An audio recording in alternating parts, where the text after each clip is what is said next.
नमस्कार दोस्तों, हम आप लोग के बीच लेकर आए हैं क्लास 12th के 100 मार्क्स का हिंदी जो है इसका ऑब्जेक्टिव लेकर आए हैं। तो इस वीडियो के माध्यम से आप ज़रूर देखिएगा और चैनल पर नए हैं तो चैनल को सब्सक्राइब कीजिए, वीडियो को लाइक कीजिए और अपने दोस्तों के बीच शेयर जरूर कीजिए ताकि नए अपग्रेड में जो भी क्वेश्चन आया है हम आप लोग को बताने जा रहे हैं, जो कि यह 2022 एग्ज़ाम यानी बोर्ड परीक्षा में पूछा जाएगा 2022 फरवरी में। तो वीडियो के अंत तक जरूर बनी रहेगा। तो चलते हैं क्वेश्चन की ओर। देखिए पहला नंबर क्वेश्चन का रहा है, बाल कृष्ण भट्ट का निधन कब हुआ था? तो इसका सही आंसर हो जाएगा ऑप्शन नंबर ए 20.07.1914 ईसा पूर्व, यानी कि ईस्वी होगा।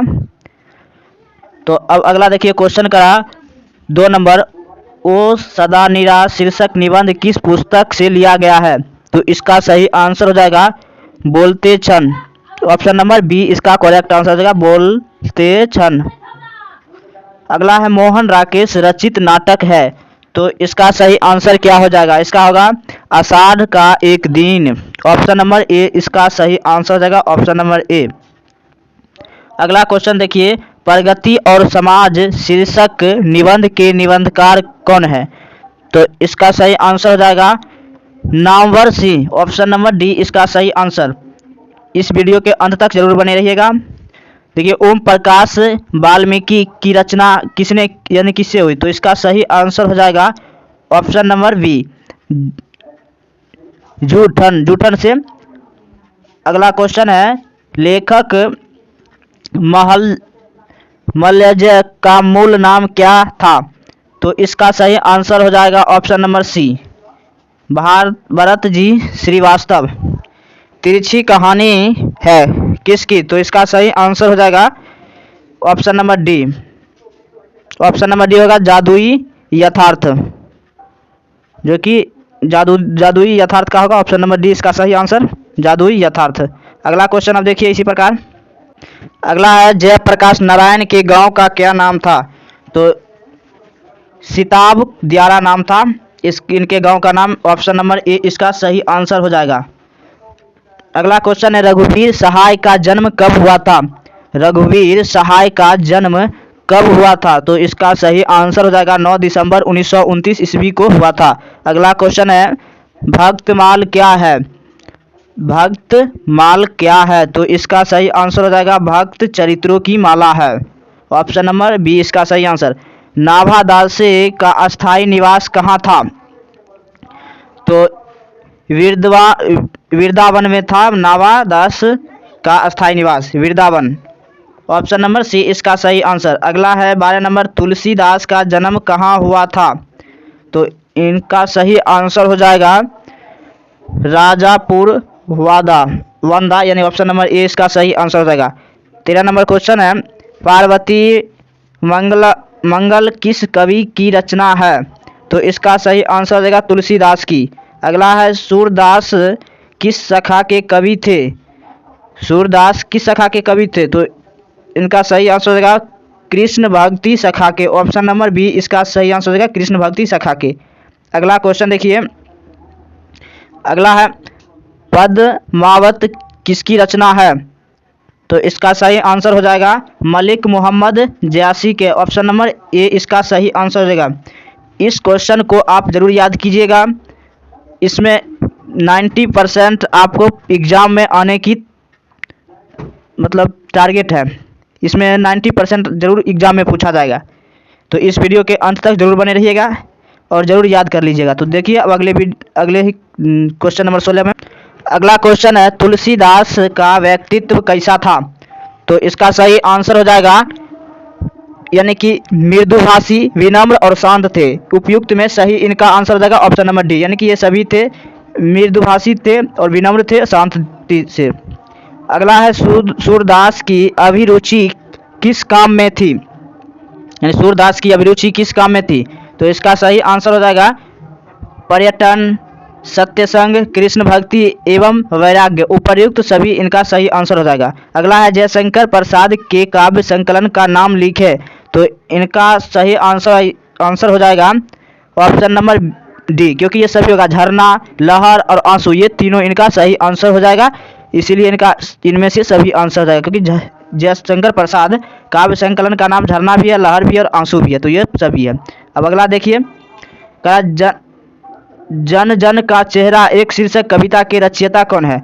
तो इसका सही आंसर हो जाएगा ऑप्शन नंबर ए, क्योंकि गजानन माधव मुक्तिबोध थे इनके रचयिता, गजानन माधव मुक्तिबोध।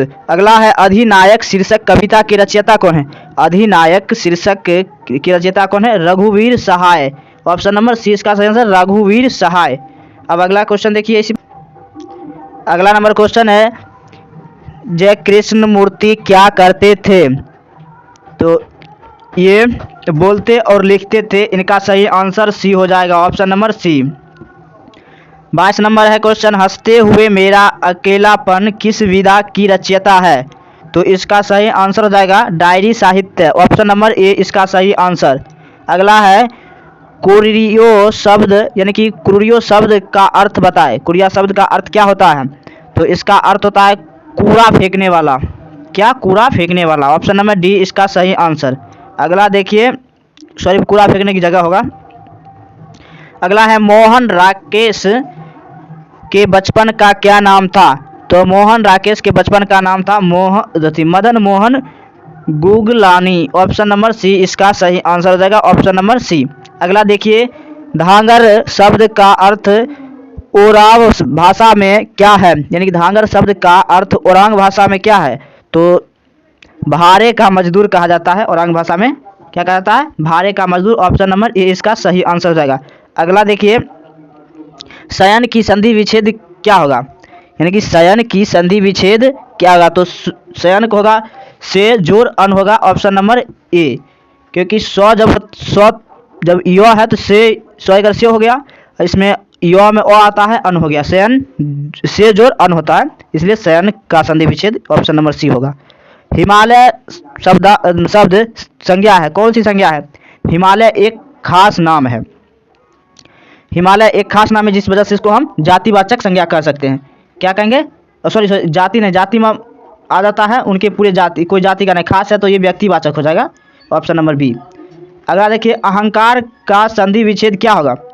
अहंकार का संधि विच्छेद हो जाएगा अहम, यानी कि अहम हो जाएगा, जोरकार हो जाएगा, क्योंकि अहंकार देखिए यहाँ पर आधा गुमा छूटा हुआ, तो इसीलिए इनका सही आंसर है अहंकार, अहम जोरकार, ऑप्शन नंबर बी इसका सही आंसर। भाषा शब्द लिंग निर्णय करें। भाषा यानी भाषा जो है शब्द लिंग निर्णय, कौन सा लिंग है? भाषा शब्द है जो कौन सा लिंग है? स्त्रीलिंग है, पुल्लिंग है, वह लिंग है, इसमें से सही आंसर क्या आ जाएगा? स्त्रीलिंग। भाषा स्त्रीलिंग शब्द है। अगला देखिए, अग्रज। अग्रज शब्द का विलोम, यानी कि अग्रज बड़े भाई को कहा जाता है, अग्रज बड़े भाई को कहा जाता है, और उसका उल्टा क्या होगा? विलोम कहता है, अग्रज का अनुज होगा, ऑप्शन नंबर बी इसका सही आंसर। अग्नि शब्द का पर्यायवाची क्या होगा? अग्नि शब्द का पर्यायवाची क्या होगा? अग्नि शब्द का पर्यायवाची इसके अनुसार अनल होगा, अनल हो जाएगा, ऑप्शन नंबर ए। अब देखिए अगला, भार शब्द का प्रत्यय कौन होगा? प्रत्यय किसे कहते हैं? प्रत्यय जो किसी भी शब्द के बाद में आकर उसके अर्थ में परिवर्तन, किसी भी शब्द के बाद में क्या है? इसके बाद में भार के बाद में क्या है? भार में अंत में र है, तो इसका प्रत्यय क्या हो जाएगा? र हो जाएगा, यानी कि ऑप्शन नंबर सी इसका करेक्ट आंसर हो जाएगा। अगला देखिए, करा जिसका आशय महान हो के लिए एक शब्द क्या होगा? यानी कि जिसका आशा महान होना चाहिए, तो उसको एक शब्द में क्या कहेंगे? तो महाशय कहेंगे, ऑप्शन नंबर डी इसका सही आंसर हो जाएगा। अगला कहता है, ओज शब्द का विशेषण क्या होगा? ओज शब्द का विशेषण क्या हो जाएगा? तो ओजस्वी हो जाएगा, ऑप्शन नंबर ए इसका सही आंसर। अगला है 35 नंबर, प्रतिकूल में कौन उपसर्ग है? प्रतिकूल में कौन उपसर्ग है? तो इसका सही आंसर क्या आ जाएगा? B, option number B. क्यों होगा प्रतिकूल में? क्योंकि प्रति जोड़ कुल होता है, ऑप्शन नंबर बी इसका सही आंसर देगा, क्योंकि उपसर्ग उसे कहते हैं जो किसी शब्द के पहले आता है, तो प्रतिकूल का संधि विच्छेद कीजिएगा, प्रति जोड़ कुल होता है, इसीलिए प्रति अलग हो गया, तो पहला क्या आता है? प्रति, तो उपसर्ग में पहले आया है, इसलिए ये उपसर्ग का नियम है, जो पहले वाला को उपसर्ग कहते हैं और प्रत्यय कहते हैं, जो अंत वाला को हम प्रत्यय कहते हैं। प्रत्यय पूछता तो कुल होता, लेकिन उपसर्ग पूछा, जिसलिए हम इसको प्रत्यय लिखे, मतलब प्रति लिखेंगे। अब अगला देखिए, सर्वनाम के कितने प्रकार होते हैं? ये तो सभी बच्चे जानते हैं, सर्वनाम के कितने भेद या प्रकार होते हैं? तो 6 भेद होते हैं, ये सभी जानते हैं। अगला क्वेश्चन देखिए इसी प्रकार। अब अगला शब्द देखिए, करा तेल शब्द है, यानी कि तेल तो एक पानी की तरह है, तो इसको हम कौन सी संज्ञा कहें? तो ये द्रव्यवाचक संज्ञा होगा, क्योंकि द्रव्यवाचक में तेल, घी और पानी, धातु जितने भी आता है ये कौन संज्ञा होता है? द्रव्यवाचक संज्ञा होता है, इसीलिए हम इनको द्रव्यवाचक संज्ञा कहेंगे तेल को। अब देखिए 38 नंबर में करा पाप मुक्त समास, यानी कि पाप मुक्त कौन सा समास है? तो पाप मुक्त कौन सा समास है? तो ये क्या है? एक या कोई भी व्यक्ति या कोई भी जीव अपना पाप को क्या कर रहा है? मुक्त कर रहा है, तो ये व्यक्ति है, यानी कि तत्पुरुष हो जाएगा। ये कौन सा होगा समास? तत्पुरुष समास हो जाएगा। पृथ्वी शब्द का पर्यायवाची क्या होगा? यानी कि पृथ्वी जो है, जिसको हम भूमि, भूतल, पृथ्वी शुक्र कहते हैं, तो इसका सही आंसर क्या होना चाहिए? अगर आप लोग जानते हैं तो बता सकते हैं। भू होगा, अभी भी बता दिए, भू भूमि, जो कि पृथ्वी का ही एक हिस्सा है, मतलब पृथ्वी को ही भूभूमि कहते हैं। अगला देखिए, अनुदार कौन सा समास है? अनुदार कौन सा समास है? यानी कि तत्पुरुष समास है। ऑप्शन नंबर सी इसका सही आंसर। तो संगठन शब्द का संधि विच्छेद क्या होगा? संगठन का संधि विच्छेद होगा सम जोड़ गठन। ऑप्शन नंबर ए इसका सही आंसर हो जाएगा। अगला देखिए करा निदान शब्द का उपसर्ग, निदान, तो इसका उपसर्ग क्या होगा? निदान शब्द का उपसर्ग क्या होगा? तो इसका सही आंसर हो जाएगा, इसका उपसर्ग का मतलब पहले वाला, पहले संधि विच्छेद इसको कीजिए, नी जोड़ दान होता है, तो इसका नौहर्षिकार जहां होगा वो आंसर रहेगा। तो ऑप्शन नंबर डी इसका सही आंसर है, निदान का उपसर्ग। लड़ाई शब्द का मतलब प्रत्यय, जो कि अंत वाला हमको लेना है, तो इसको संधि विच्छेद कीजिए लड़ाई का। लड़ाई शब्द का संधि विच्छेद कीजिए तो क्या आएगा? लड़ जोड़ आई, यानी कि आई आया। तो ऑप्शन नंबर सी इसका सही आंसर आया, ऑप्शन नंबर सी। अब देखिए बेफायदा शब्द कौन समास है? बेफायदा कौन सा समास है? तो यह अवयवी समास। कौन सा समास? अवयवी समास। अब देखिए प्रार्थना शब्द का लिंग निर्णय, प्रार्थना कौन सा शब्द है? प्रार्थना, जो कि एक स्त्रीलिंग है। ऑप्शन नंबर ए इसका सही आंसर। घर शब्द की संज्ञा क्या होगा? यानी घर शब्द की संज्ञा जातिवाचक हो जाएगा। ऑप्शन नंबर ए इसका सही आंसर। अगला देखिए करा लघुता शब्द का प्रत्यय क्या होगा? लघु जोड़ ता होता है, क्या होगा? लघु जोड़ ता, तो इसका सही आंसर क्या होगा? त्वाकर्ता, अंत में त्वाकर्ता आता है, जो कि प्रत्यय का नियम है, अंत वाला लेना है। पिता शब्द का विशेषण क्या होगा? पिता शब्द का विशेषण क्या होगा? तो पैतृक हो जाएगा। ऑप्शन नंबर सी इसका सही आंसर। संख्यावाचक विशेषण है, संख्यावाचक क्या है? विशेषण है, तो कितने हैं? तो 20 है, 20 ऑप्शन नंबर डी इसका सही आंसर। जिसके शेखर पर चंद्र हो के लिए एक शब्द, यानी कि Chandrashekhar, Chandrashekhar, option number C इसका सही आंसर। अर्थात कौन है? शंकर जी, इनके सर पर क्या है? अर्धचंद है, तो इनको हम चंद्रशेखर कहते हैं। अगला देखिएगा लघु शब्द का विशेषण क्या होगा? लघु शब्द का विशेषण, लघु शब्द का विशेषण क्या होगा? तो इसका सही आंसर हो जाएगा लाघव, ऑप्शन नंबर सी इसका सही आंसर। अगला देखिएगा जिसके हृदय में ममता नहीं है के लिए एक शब्द क्या होगा? यानी कि जिसके हृदय में ममता कहिए या दया कहिए, नहीं है, तो ये क्या होगा? निर्दयी हो जाएगा। Option number B, option number B इसका सही आंसर है, निर्दय। ममता नहीं है, सॉरी, ममता का हो जाएगा निर्मम हो जाएगा। निर्दय मतलब होता है जो डरता नहीं है, निर्दय। ममता नहीं है तो निर्मय हो जाएगा। अगला देखिए करा लंबोदर कौन सा समास है? लंबोदर कौन सा समास है? तो ये हो जाएगा बहुव्रीहि समास, जो कि बहुत ही बाहुबली है। सोमार शब्द की संज्ञा कौन सी होगा? सोमार शब्द की संज्ञा, तो ये आ जाएगा व्यक्तिवाचक में, क्योंकि सोमार एक खास नाम है, इसीलिए ये व्यक्तिवाचक संज्ञा है। अब अगला क्वेश्चन देखिए, अगला देखिए क्वेश्चन करा है जो स्त्री अभिनय करे एक शब्द में उसे क्या कहेंगे? तो उसे अभिनेत्री कहेंगे। ऑप्शन नंबर बी इसका करेक्ट आंसर हो जाएगा। अगला है मोनोयोग का संधि विच्छेद क्या होगा? तो इसका सही आंसर हो जाएगा मनः जोड़ योग। ऑप्शन नंबर ए डी इसका सही आंसर हो जाएगा। अगला है दांत दिखाना मुहावरे का अर्थ क्या होगा? यानी कि दांत दिखाना मुहावरे का अर्थ क्या होगा? बहस चिढ़ जाना, बहस चिढ़ जाना। ऑप्शन नंबर ए इसका सही आंसर। लेन देन में कौन सा समास है?